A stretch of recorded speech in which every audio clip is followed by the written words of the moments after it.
So believe it or not, it is already almost that time. Spring practices are beginning, and the news is starting to ramp up throughout college football. And for the Georgia Bulldogs, they have gotten a little bit of bad news but a ton of good news, and we are finally getting back to the time of year where there is a lot to talk about and so much going on. We got the QB situation, there's a lot going on with the wide receiver room. I'm going to talk about it all, but before I begin, I would really appreciate it if you would drop a like and subscribe. It only takes 5 seconds, plus you can always change your mind. We are on the road to 50,000 subscribers, and with your support I believe that we can get there super fast.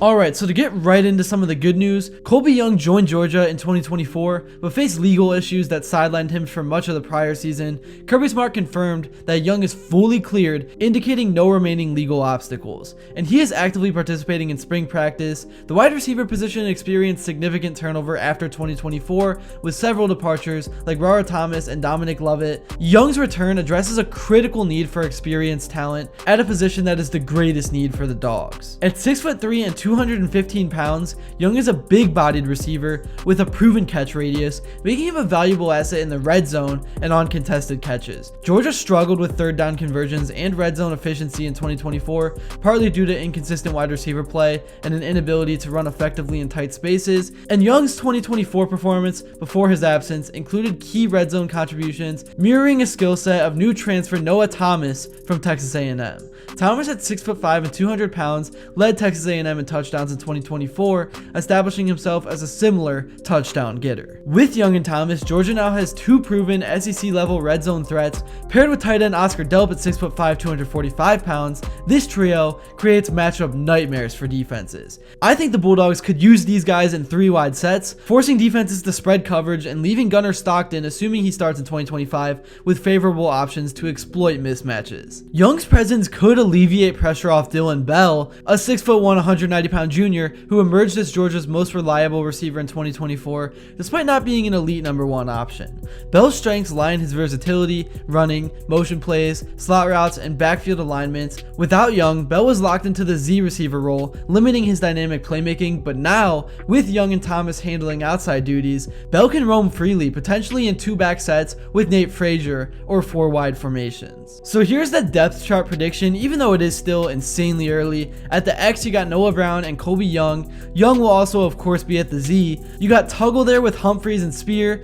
and then you got Zacharia Branch in the slot. Offensive coordinator Mike Bobo did come under some scrutiny in 2024 because the standard is the standard at Georgia, but now he has the personnel to diversify the attack. Young's return could be a prove-it moment for Bobo to maximize this talent, and offensive tackle Monroe Freeling underwent shoulder surgery in the offseason and will miss all of spring practice. He's a big 6'7", he's 310 pounds, he's a sophomore, and was a highly touted recruit who saw significant action in 2024. Freeling initially impressed a lot of people mid-season, replacing Ernest Green, who's 6'4" and 315 pounds, at left tackle after Green was benched, despite the coaching staff citing injuries. However, Freeling struggled in the Sugar Bowl, getting absolutely cooked in the first half, and that might be putting it nicely, leading to his benching in favor of Green. The offensive line, particularly at tackle, is a position of intrigue and also need. Freeling's absence opens the door for competition at right tackle, assuming Green reclaims the spot at left tackle. And with Freeling's sideline, that means other tackles will gain valuable reps with the first team offense,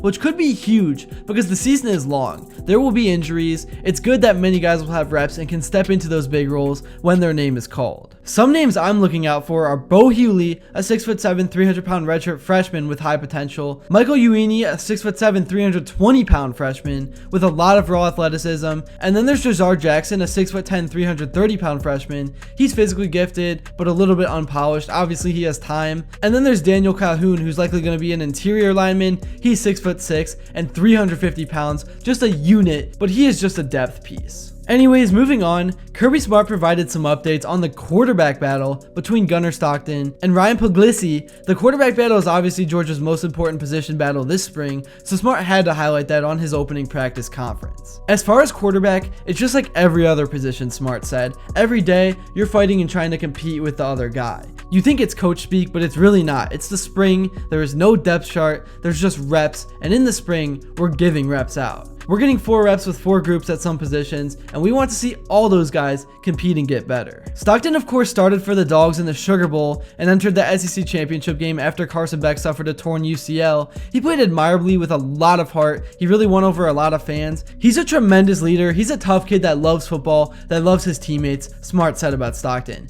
You're not going to get a lot of rah-rah out of Gunner. He doesn't feel like that's his role. He earns people's respect by how he works and how he carries himself. He has a lot of confidence in his ability, as he should, and he has a lot of knowledge in his system. I think that resonates with the other players. They rally around Gunner and have a lot of respect for him.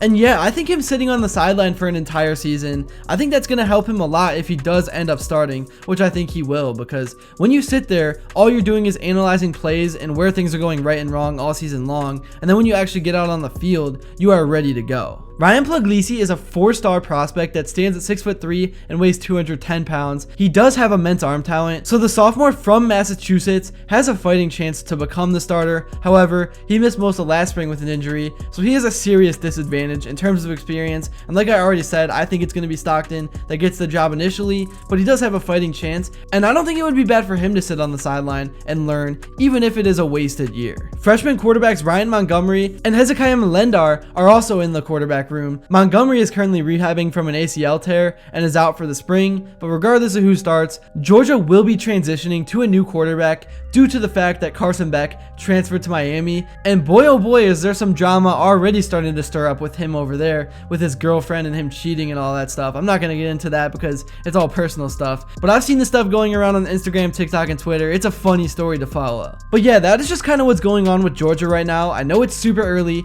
but I just wanted to talk about some of it and just ramble because it's been a long time since I made a video about this team. But it's March Madness now, in my opinion, the most exciting time of the year. Spring is almost here. Football is starting back up slowly but surely. Please go drop a like and subscribe if you got any valuable info from this video, or even if you just enjoyed watching, and let me know what you would like to see next. And until then, I will see you all later.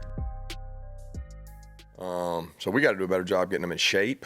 We got to probably simplify some to get guys just to go play and not be thinking out there. But a lot of young players, and I need the older players.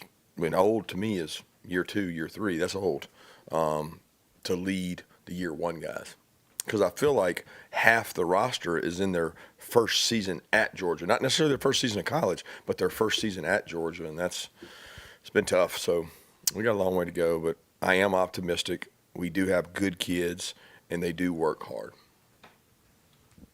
It almost may be too early to be asking this, but what have you seen from the freshman wide receivers through a few short practices?